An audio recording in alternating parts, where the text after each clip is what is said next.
Parlez-nous un peu des similitudes dans les méthodes que Washington utilise dans son projet impérial en Asie de l'Ouest et en Amérique latine.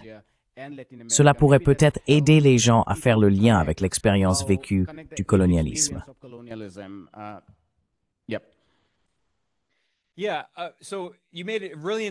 Oui. Donc, tu as soulevé un point vraiment intéressant qui n'est pas très connu, et il est vraiment important de le souligner. Beaucoup des mêmes tactiques d'insurrection ou de contre-insurrection que les États-Unis ont utilisées en Irak et en Afghanistan ont d'abord été employées en Amérique latine, et par certaines des mêmes personnes. Le plus connu est Oliver North. Tu as peut-être entendu parler de lui. Il était très célèbre dans les années 1980 à cause du scandale Iran-Contra, et il a participé à la formation des Contras au Nicaragua. Ils utilisaient ces tactiques de terreur extrême, et d'ailleurs, ils faisaient aussi du trafic de drogue. Et ensuite, ces drogues se sont retrouvées dans les quartiers noirs pauvres, principalement aux États-Unis, surtout en Californie et à Los Angeles, ce qui a mené à l'explosion du crack, cette horrible épidémie aux États-Unis. Cela a été révélé par un journaliste, Gary Webb, dont la carrière a été détruite après ces révélations.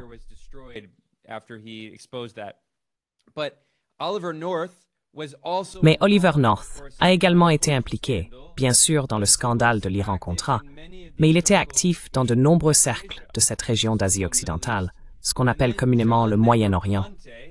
Et puis il y a John Negroponte, un autre nom moins connu. On parlait davantage de lui à l'époque de Bush, sous Bush Jr.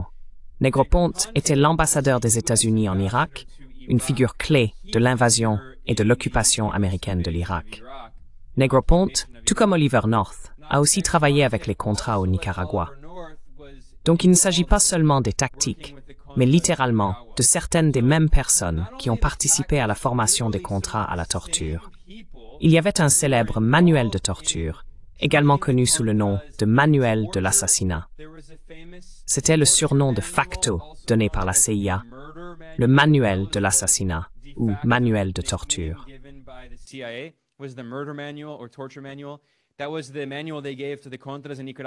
C'était le manuel qu'ils ont donné aux Contras au Nicaragua et aux régimes militaires brutaux au Guatemala et au Salvador.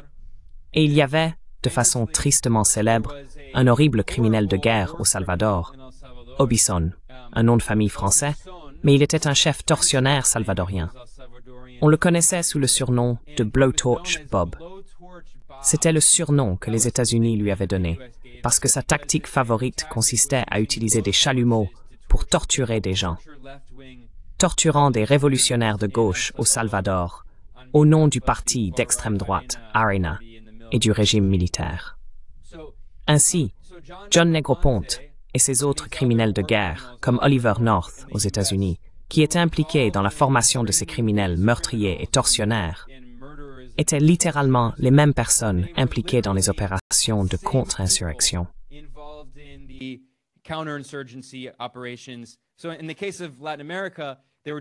Donc, dans le cas de l'Amérique latine, ils menaient à la fois des opérations de contre-insurrection et d'insurrection. Insurrection contre le gouvernement nicaraguayen, contre-insurrection contre les forces révolutionnaires au Salvador, au Guatemala et au Honduras. Je devrais mentionner le Honduras. Le Honduras avait aussi un régime militaire brutal. Et puis dans le cas de l'Irak et de l'Afghanistan, il s'agissait de contre-insurrection. Même personne, même tactique. Il est donc très important de relier ces deux aspects. Et je suis désolé, parce que j'étais tellement focalisé sur ce point que j'ai oublié quelle était votre question principale après cela.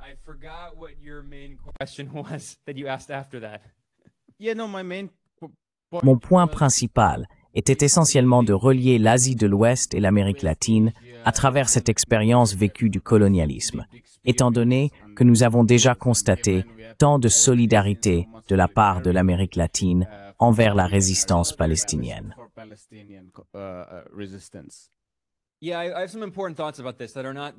Oui, j'ai des réflexions importantes à ce sujet qui ne sont pas très connues des personnes qui n'ont pas passé beaucoup de temps en Amérique latine. Et pour donner un peu de contexte, je devrais préciser que je suis né et j'ai grandi aux États-Unis, Mais je n'ai pas vécu à plein temps aux États-Unis depuis environ 7 ou 8 ans maintenant. Je suis également citoyen naturalisé du Nicaragua et j'ai visité presque tous les pays d'Amérique latine. Mais je reste évidemment, techniquement, un étranger dans la région. Juste pour expliquer un contexte que les gens ignorent souvent, ceux qui n'ont pas passé beaucoup de temps en Amérique latine. La solidarité avec la Palestine n'est pas nouvelle, mais elle a beaucoup augmenté ces dernières années.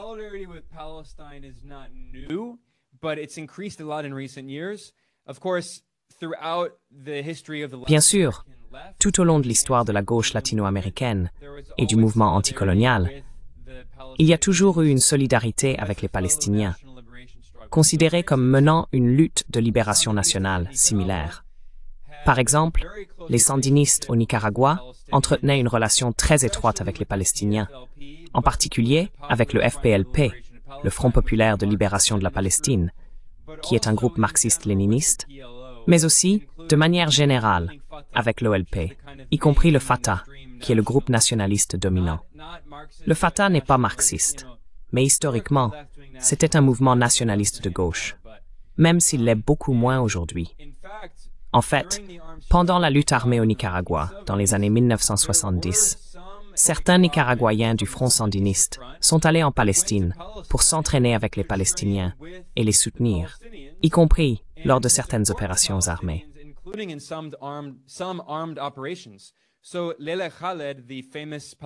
Ainsi, Leila Khaled, la célèbre dirigeante révolutionnaire palestinienne du FPLP, une icône de la lutte de libération nationale, raconte dans ses mémoires son expérience d'opération menée avec des Nicaraguayens.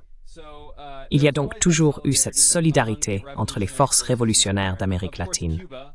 Bien sûr, Cuba a toujours été à l'avant-garde. Après sa révolution en 1959, Cuba a constamment affiché sa solidarité avec les Palestiniens, jusqu'à aujourd'hui, demeurant un symbole fort de cette solidarité. Maintenant, la plupart des pays d'Amérique latine, pendant la première guerre froide, parce qu'ils avaient des régimes pro-américains, ne soutenaient pas la Palestine, mais il y avait quelques exceptions. Et puis bien sûr, après la chute de bon nombre de ces régimes, dans les années 90, on a vu apparaître ces démocraties libérales, principalement néolibérales, mais certaines ne l'étaient pas autant.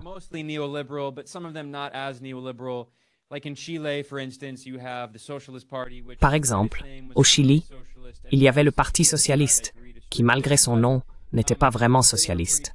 Au mieux, il était social-démocrate et redistributif, mais il était assez pro-palestinien.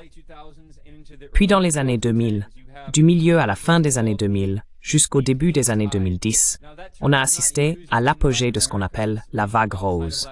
Ce terme n'est pas utilisé en Amérique latine.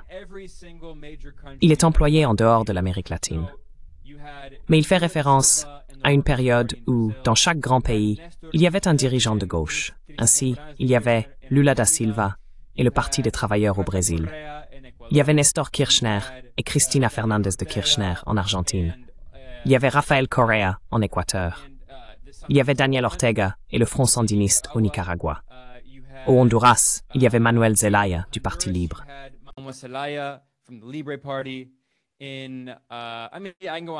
Je veux dire, oui, je pourrais continuer encore longtemps.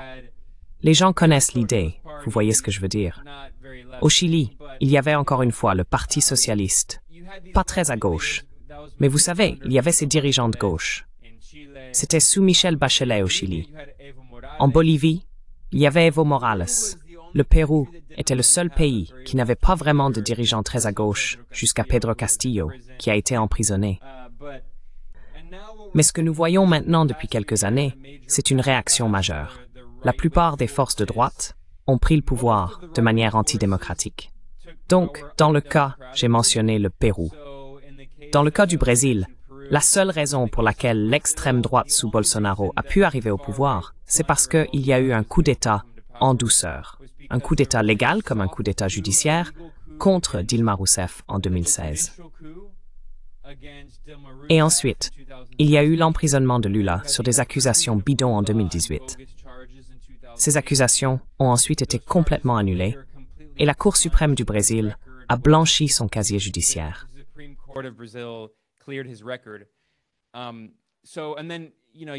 Et puis, il y a eu un coup d'État en 2009 au Honduras, soutenu par les États-Unis, puis un coup d'État en douceur, mais aussi un véritable coup d'État militaire à l'ancienne au Honduras, qui a été soutenu par l'administration Obama. Ensuite, en 2012, il y a eu un coup d'État en douceur au Paraguay, puis il y a eu de nombreuses tentatives de coup d'État au Venezuela en 2014, 2017 et 2019. Ensuite, il y a eu une tentative de coup d'État très violente au Nicaragua en 2018. Et enfin, il y a eu le coup d'État réussi en Bolivie en 2019 contre Evo Morales.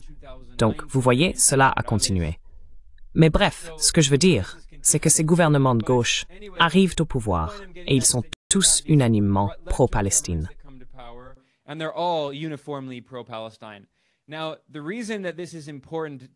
Maintenant, la raison pour laquelle il est important d'en parler brièvement, c'est que cela représente en réalité un symbole de solidarité encore plus impressionnant lorsqu'on prend en compte la pression intérieure exercée sur ces pays, notamment par les États-Unis, ce qui est évident, mais aussi par les chrétiens évangéliques. Car l'un des changements sociaux majeurs que nous avons observés en Amérique latine au cours des 40 dernières années, c'est que, historiquement, l'Amérique latine était presque entièrement catholique, à l'exception des communautés autochtones. Maintenant, pour ceux qui pourraient être confus, car la majorité des habitants d'Amérique latine ont une certaine ascendance autochtone, ils ne seraient pas nécessairement considérés comme autochtones.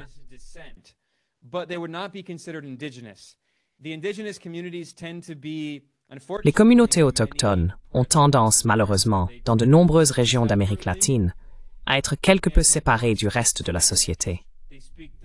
Elles ne parlent souvent pas l'espagnol. Elles parlent leur propre langue autochtone. Il y a des exceptions, mais il n'y a que quelques pays où les communautés autochtones sont majoritaires, comme en Bolivie. Le Pérou compte une très grande communauté autochtone, tout comme le Guatemala et le sud du Mexique. Mais il existe une forme de racisme interne. Il y a des personnes qui peuvent avoir la peau très foncée, mais qui ne sont pas considérées comme autochtones. Elles sont chrétiennes et parlent espagnol.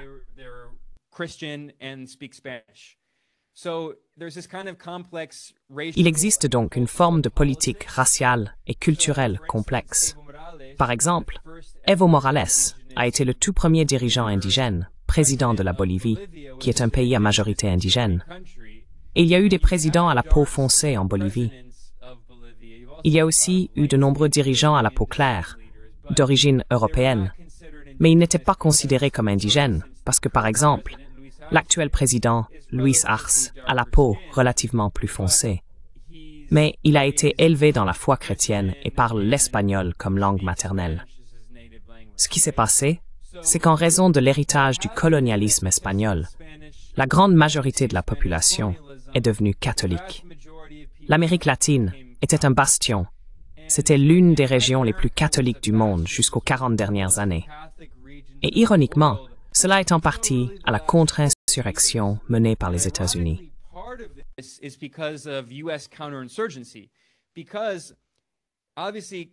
Parce que, évidemment, le catholicisme a connu des vagues. Et en ce moment, on voit que les deux derniers papes ont été beaucoup plus à gauche. Alors que quand j'étais enfant, j'ai été élevé dans le catholicisme. Je suis athée, mais j'ai été élevé catholique. Ceci dit, je ne suis pas un nouvel athée. Je ne suis pas comme ces athées extrémistes, tous ces affreux néoconservateurs comme Christopher Hitchens, qui... Bref, je pense que la religion peut aussi jouer un rôle progressiste. Je comprends que c'est compliqué. Cela fait partie d'un tissu social plus large. Mais j'ai été élevé catholique, et j'ai toujours associé le catholicisme à la droite, surtout avec le pape Jean-Paul II. Et Jean-Paul II est allé au Nicaragua pendant la guerre des Contras, et il a refusé de reconnaître le gouvernement sandiniste, qui, soit dit en passant, comptait 2 prêtres catholiques dans son cabinet.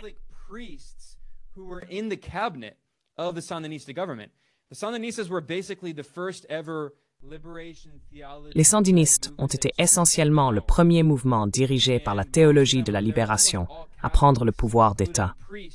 La plupart d'entre eux étaient catholiques, y compris des prêtres, qui ont été excommuniés par l'Église catholique. À cette époque, la CIA collaborait étroitement avec l'Église catholique pour détruire la théologie de la libération, qui gagnait en influence en Amérique latine, parce qu'il y avait, évidemment, tant de pauvres catholiques qui en avaient assez de se faire prêcher par des riches. Il y avait ces prêtres qui allaient dans les zones rurales et prêchaient que Jésus était un révolutionnaire, ce qui, objectivement, était le cas d'ailleurs. Ils prêchaient que le christianisme est une religion des pauvres et que les riches désobéissent à Jésus. Ainsi, il y avait ces mouvements révolutionnaires qui étaient religieux. Les 4 premiers siècles du christianisme, en effet. Oui, oui. Avant que l'Empire romain ne récupère le christianisme comme outil impérial, n'est-ce pas? À l'époque où c'était objectivement une religion anti-impérialiste. Et aussi, si l'on regarde l'islam chiite par exemple, il existe de nombreux mouvements islamiques de libération nationale.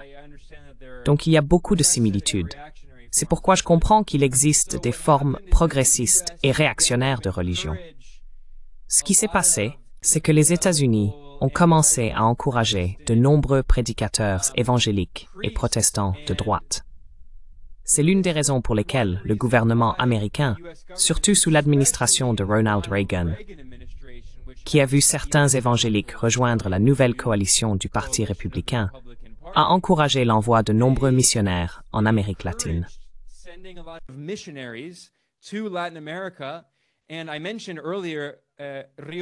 Et j'ai mentionné plus tôt Rios Montt, qui était le dictateur militaire du Guatemala et qui a commis un génocide contre la communauté indigène maya. Il était également évangélique. Ainsi, l'administration Reagan a vraiment accéléré ce phénomène et la CIA collaborait beaucoup avec les missionnaires. En fait, si vous allez en Amérique centrale, surtout au Nicaragua, j'ai parlé à certains anciens sandinistes qui se souviennent des années 1980 et de la lutte contre les contras. Ils plaisantaient en disant que tous les missionnaires étaient de la CIA. C'était la blague. Et évidemment non. Je veux dire, il y a encore aujourd'hui beaucoup de missionnaires, et je ne dis pas qu'ils sont tous de la CIA, mais il y a clairement une longue histoire de la CIA envoyant ces missionnaires qui utilisaient la religion comme plateforme pour diffuser une idéologie politique très conservatrice et réactionnaire.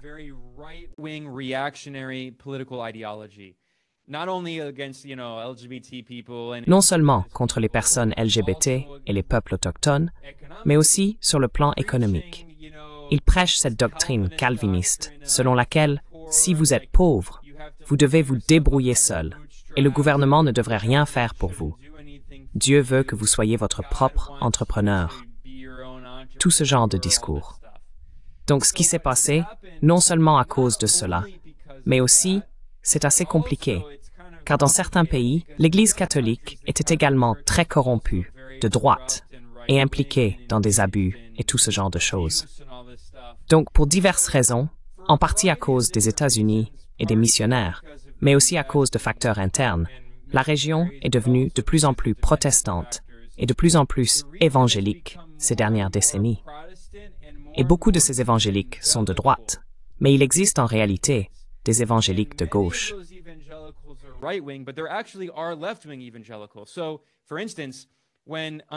Ainsi, par exemple, lorsque Andrés Manuel López Obrador, le président de gauche du Mexique, a remporté les élections et est devenu président en 2018, il y avait en fait un parti politique évangélique qui faisait partie de sa coalition aux côtés du Parti socialiste, appelé le Parti des travailleurs, et du Parti vert. Donc la politique latino-américaine est compliquée. Au Venezuela, il existe un parti évangélique qui soutient la révolution bolivarienne et Maduro. Et au Brésil, certains évangéliques ont soutenu Lula et le Parti des travailleurs, mais la majorité des évangéliques ont soutenu Bolsonaro.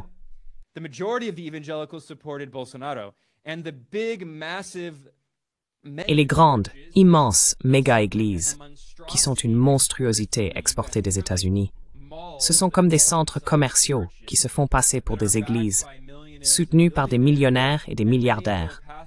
Beaucoup de leurs pasteurs sont millionnaires, et certains possèdent même des avions privés, etc. Au Brésil, ce phénomène a vraiment pris de l'ampleur. Il vient des États-Unis.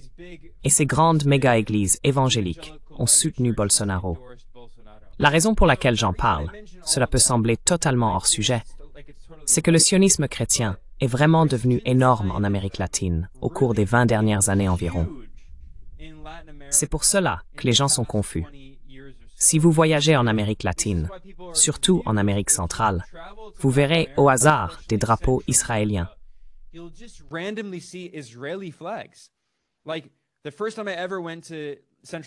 La première fois que je suis allé en Amérique centrale, au Nicaragua, au Honduras, au Salvador, on voyait des chauffeurs de taxi avec des drapeaux israéliens. Et on se dit, waouh, qu'est-ce que c'est que ça? Ce n'est pas à propos d'Israël en tant que pays. C'est un symbole du christianisme évangélique. Cela signifie qu'ils sont évangéliques.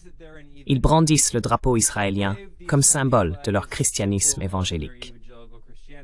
Ce qui est encore plus déroutant, ce n'est plus le cas aujourd'hui, mais il y a 10 ans, c'est qu'on voyait parfois des sandinistes qui brandissaient à la fois le drapeau sandiniste et le drapeau israélien. Ce qui est fou, parce que les sandinistes ont toujours été extrêmement pro-palestiniens. Ils ont rompu les relations diplomatiques avec Israël. Ils n'ont pas de relations officielles. Mais ils avaient des partisans évangéliques qui brandissaient le drapeau israélien. Tout cela peut donc sembler un peu étrange.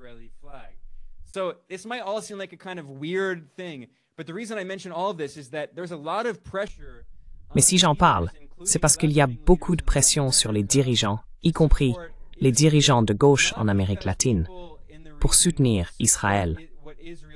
Non pas parce que les gens de la région soutiennent ce que fait Israël politiquement, mais entièrement pour des raisons religieuses.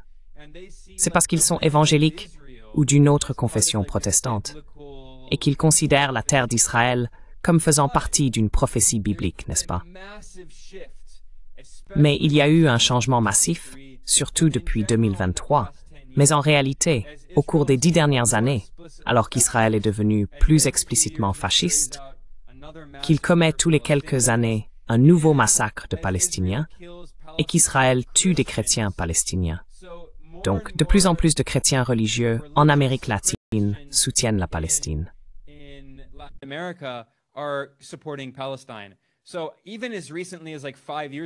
Ainsi, il y a encore 5 ans à peine, je voyais beaucoup de drapeaux israéliens pour des raisons religieuses, et ils ont pratiquement tous disparu. Et maintenant, ce que l'on voit, ce sont beaucoup de drapeaux palestiniens. Ce qui est intéressant, c'est qu'il y a beaucoup de pression sur ces dirigeants de la région. Et malgré cela, ils restent très attachés à leurs principes. La grande majorité des dirigeants de gauche en Amérique latine ont exprimé un soutien total à la Palestine et ont même rompu leurs relations avec Israël. La raison pour laquelle je mentionne cela, c'est qu'ils n'en retirent aucun avantage. C'est entièrement par principe, par idéologie, par solidarité et par soutien au Sud global et au peuple palestinien.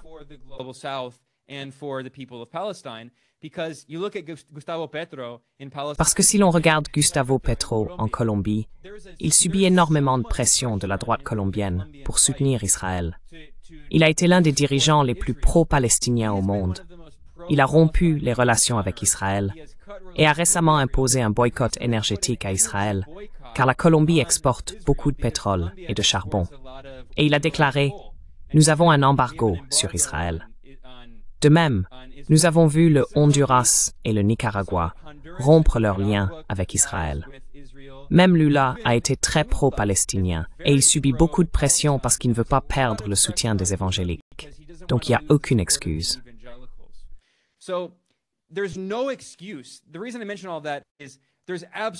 La raison pour laquelle je mentionne tout cela, c'est qu'il n'y a absolument aucune excuse pour tous ces pays d'Asie de l'Ouest qui sont complètement lâches et n'ont rien fait pour soutenir la Palestine. Car en Amérique latine, parmi toutes les régions du monde, ce sont les gouvernements qui ont le plus soutenu la Palestine. Le Mexique, le Nicaragua, la Colombie, le Honduras, la Bolivie, le Venezuela, Cuba. Tous les dirigeants de gauche ont soutenu la Palestine. La plupart d'entre eux ont même rejoint la plainte devant la Cour internationale de justice contre Israël, initiée par l'Afrique du Sud. Pendant ce temps, si l'on regarde l'Asie de l'Ouest, aucun des gouvernements n'a fait quoi que ce soit pour soutenir la Palestine, alors que 99% de leur population soutiennent la Palestine. C'est donc quelque chose dont je suis vraiment très fier en ce qui concerne l'Amérique latine. Ils sont vraiment à l'avant-garde sur ce sujet et ils sont extrêmement fidèles à leurs principes.